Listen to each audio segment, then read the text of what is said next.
Quick pre-video drag here. I have absolutely no idea why I sounded so low and upset during this video. I don't remember being upset. I don't remember there being a reason. I just rewatched it during editing, and lo and behold, my voice sounds as monotone as a black and white photo. Yeah, I don't know, but I guess it's my first video in like 3 or 4 months, so it's yeah, it be like that sometimes. I've kind of forgotten how I do this stuff, so I guess I must start again. Thank you, and I hope you enjoy the video. And props to the person who predicted this in my video suggestions channel on my Discord, quick plug there. I've been making this video actually since like the day before you suggested it, so yeah, well done. Today we're going to do a Conlang showcase on Koltschade. The history of this language is kind of boring. I created it on the 24th of December 2017, so a few years ago, and it's my first proper Conlang. I've made a few rubbish, awful ciphers before, but this is the first actual Conlang I made. This was also the basis for my first Conworld, and it's the language that I demonstrated making in the tutorial series that I made. And since I was learning English and German at the time, I decided to make it easy to learn for both English and German speakers. Firstly, the consonants. Here's my IPA chart, and I'll read them all out. But if you don't like that, if you don't like me reading them out, because it is boring, I know it is, just let me know. So these sounds are very based off of English and German, as you'll probably realise shortly.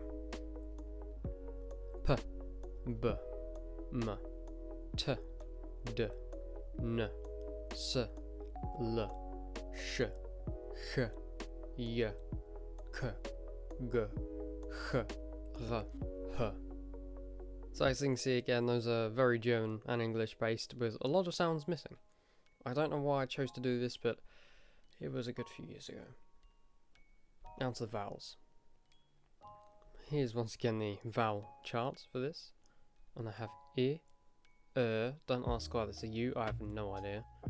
E, A, and O. Yeah, it's pretty standard. It's only a 6 vowel system, doesn't have an umlaut of U or an A or anything like that. And here I chose an Now, the orthography of this was a pain to make. I couldn't decide, so I had multiple evolutions of it. And I started off just using a Latin reskin, then it turned into another alphabet with some extra small features.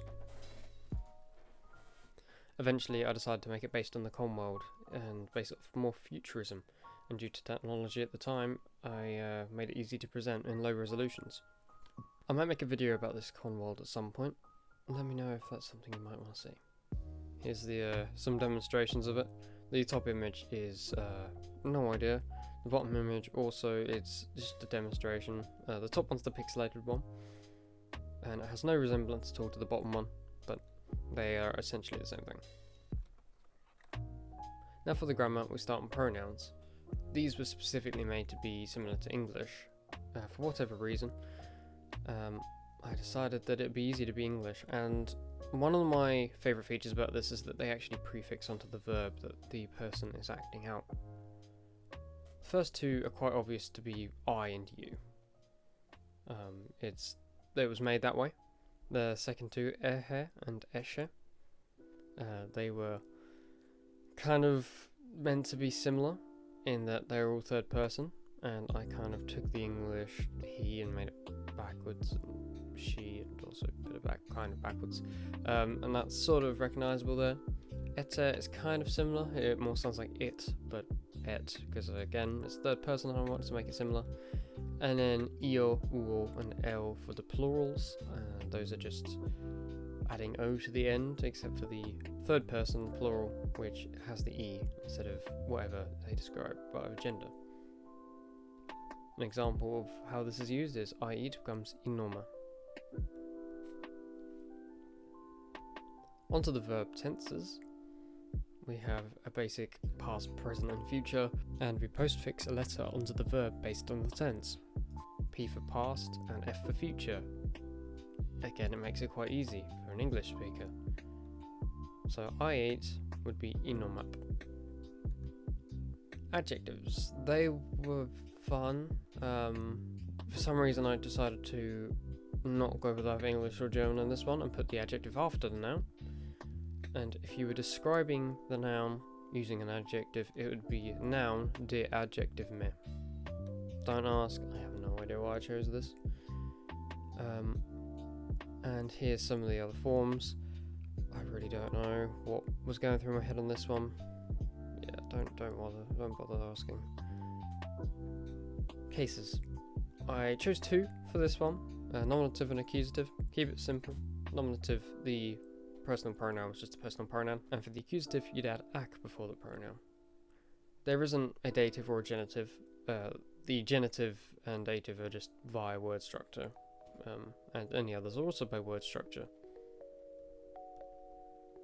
Now for plurals in grammar, it's again slightly complicated. Countable plurals have pa for many, M-A-P-A, I don't know, that was my reasoning.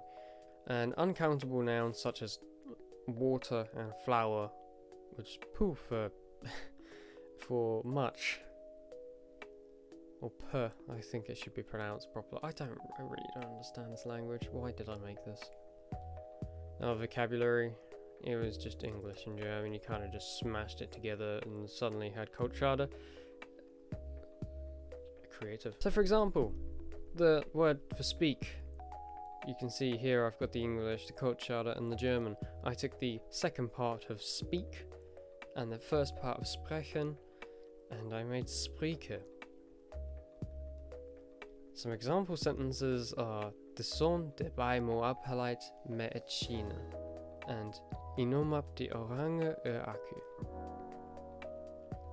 My opinion of this language, it's functional, it's easy to learn, and it's got a functional script. That's about all I can say about it really. It's not great, but I added unnecessary complexity, an unoriginal lexicon, and an ugly script, at least when it's handwritten.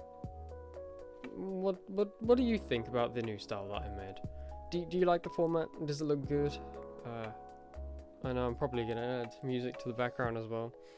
I've worked on this for a little bit. It'd be great to get some feedback, and if not, I will go back to my old grey style, but I'm keeping my avatar because it's cool. I paid for it. Anyway, thank you for watching.